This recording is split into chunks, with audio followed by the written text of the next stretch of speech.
Estamos começando a quarta aula do nosso curso sobre os verbos gregos e hoje nós entraremos no tópico propriamente de morfologia mais detalhada.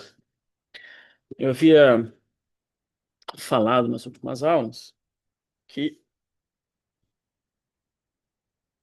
nós devemos atacar a morfologia a partir do conceito de morfema, que são as partes funcionais da palavra. Então, nós temos o morfema, que é a parte funcional da palavra, que é diferente da letra ou da sílaba, que são partes da palavra, mas não são partes funcionais. Quando nós entramos nos verbos, os verbos finitos, ou seja, os verbos nas suas formas conjugadas, nós temos, digamos assim, dois morfemas principais. Um morfema complexo, que é o tema, e um morfema menos complexo, que é a desinência. E além disso, nós temos certos prevérbios, que são morfemas que vêm antes do tema, mas não, não se não fazem parte, né, do tema. Então, o tema nos indica, sobretudo, o aspecto, a desinência nos indica o número, a pessoa e a voz, sobretudo. Os provérbios são, às vezes, uma preposição, às vezes, um aumento. O aumento é a marca do passado. Então, a ideia hoje é entender o que a gente chama de sistema do presente.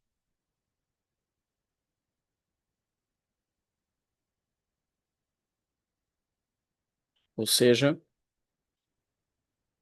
todos os, os tempos verbais que fazem parte, né, que usam o tema do presente, que é o que a gente chama de infectum, ou de imperfectivo, se vocês quiserem.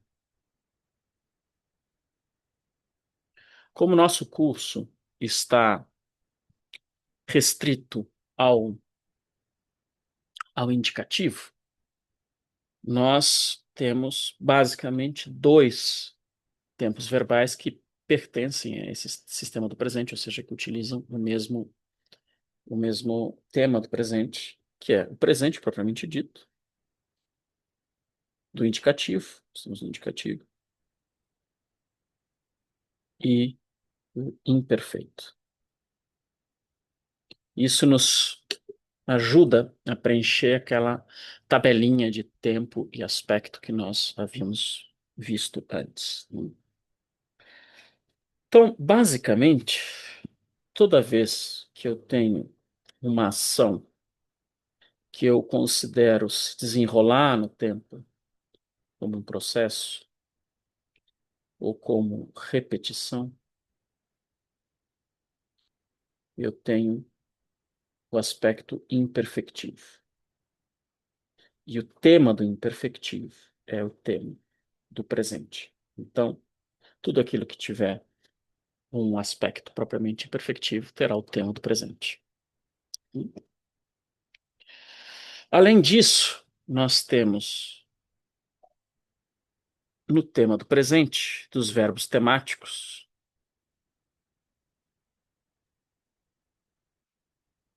não apenas o radical, que é o núcleo do significado, mas temos também um sufixo, que é a vogal temática.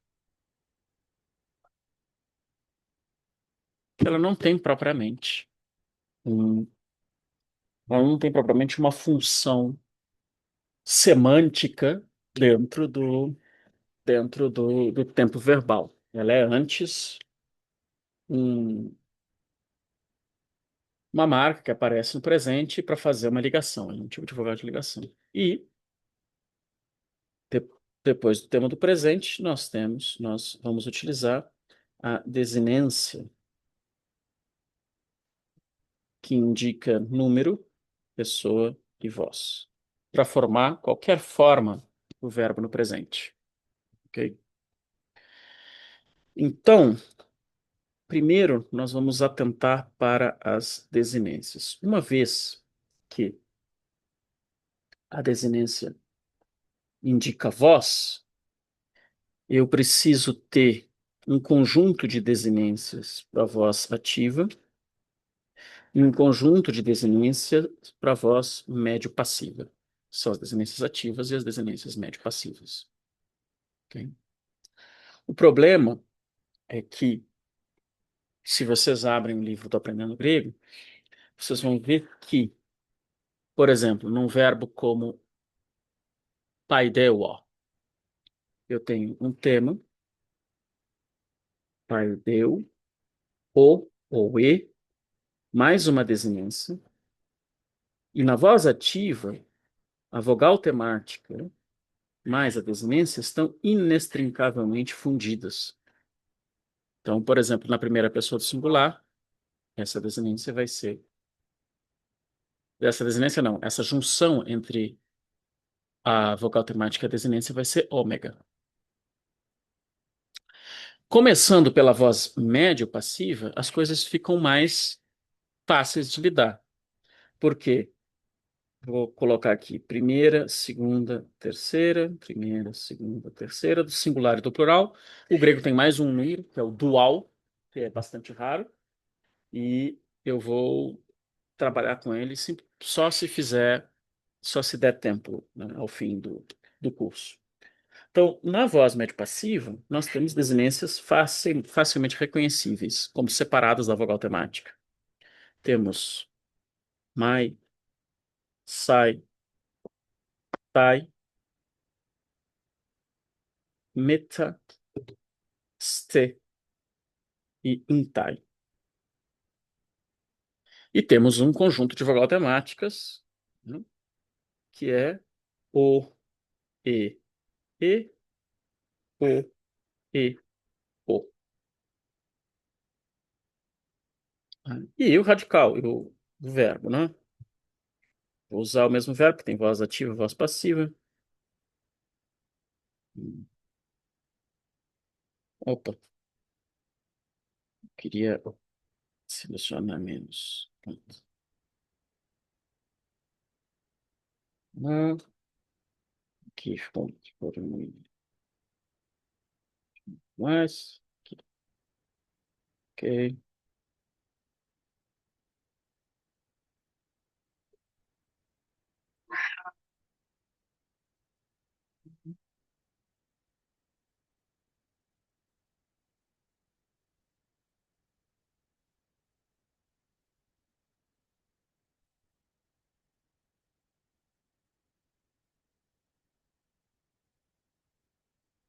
Então, na voz média, na voz passiva, estamos aqui no presente do indicativo, né? Estamos no presente do indicativo. Na voz média, na voz passiva, nós temos condições de isolar perfeitamente bem os três morfemas importantes nesse verbo, né? Temos o radical, a vogal temática e a desinência médio-passiva.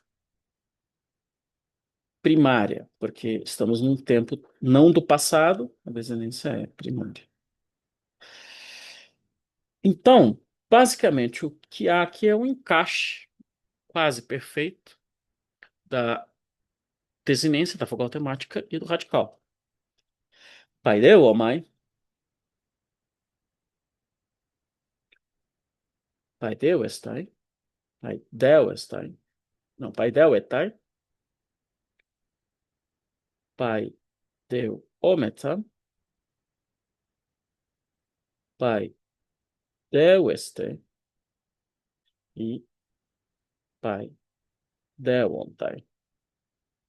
O único detalhe que há é na segunda pessoa do singular, onde normalmente o sigma, que é intervocálico, cai em grego, o que gera um encontro vocálico, e o encontro vocálico em grego gera uma contração. Então, nós teremos a contração natural pai del ei ou pai del ei.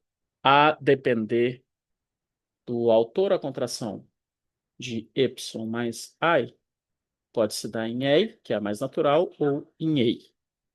Mas aqui é o único detalhe que existe nessa na, no presente indicativo da voz média passiva.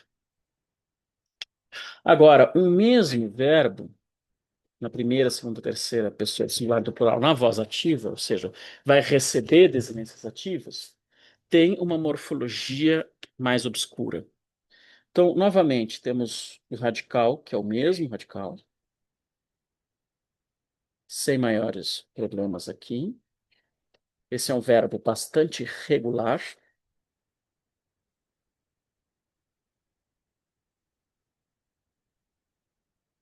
E a vogal temática também segue a mesma ordem que nas vozes, que na voz médio-passiva. Então, vou ter a mesma sequência o, e, o, e, o. Porém, historicamente, qual seria a desinência aqui original é obscuro na maior parte dos casos. Então, normalmente, os livros tratam diretamente da união da vogal temática mais a desinência. Vogal temática mais a desinência, vogal temática mais a desinência. Aqui é men, não é um problema. Aqui é t, e vamos colocar aqui vogal temática mais a desinência. Por quê? Porque nesses casos aqui, existe uma fusão tal da vogal temática com a desinência que é impossível, ou quase impossível, ou pelo menos pedagogicamente desinteressante, fazer a análise dos processos históricos que levaram a essa união.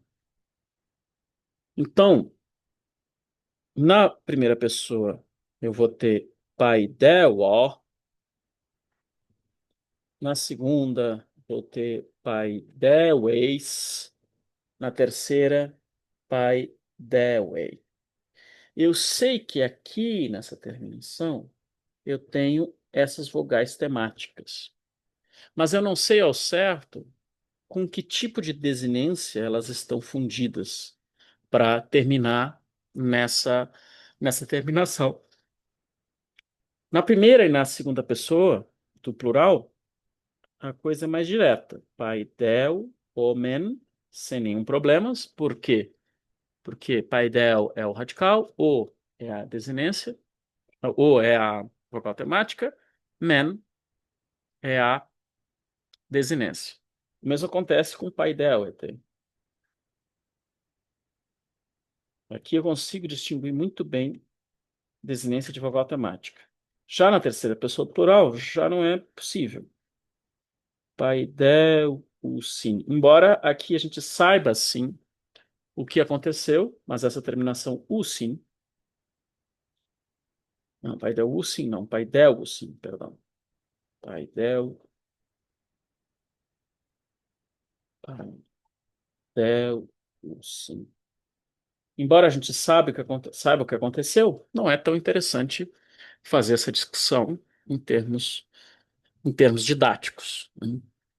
O que é necessário saber quanto ao presente do indicativo? Nós temos o tema, que normalmente é formado, nesse caso, desse verbo aqui, ele é formado pelo radical mais a vogal temática, mais a desinência primária, porque nós estamos no presente, ok? Às vezes, como é o caso da voz ativa, vogal temática e desinência se encontram fundidas. Em outros verbos, pode haver um processo de afixação, seja sufixação, seja prefixação, ao radical. Então, nem sempre o presente vai ter um radical puro, né? Por exemplo, eu dei esse exemplo quando nós estávamos tratando, né, dessas questões de maneira mais geral. Se eu pego o verbo lambano tem dois radicais, lab e lab. Se eu vou conjugá-lo no presente do indicativo, ou em qualquer presente, para formar o tema do presente, eu não só vou utilizar esse radical, mas eu vou adicionar a esse radical certos afixos. O radical vai ser lá, lab, e eu vou adicionar um infixo mi e um sufixo an. E só então eu vou adicionar a vogal temática e então a desinência primária. Então, nem sempre o radical do presente é o radical, digamos assim, puro. Aqui o tema do presente é formado por o radical, afixos do radical, vogal temática. Esse vai ser o tema do presente, então o tema do presente está aqui.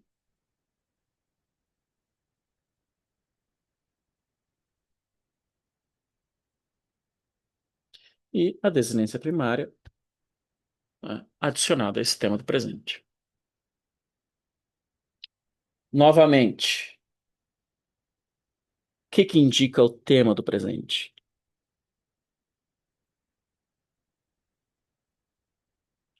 O aspecto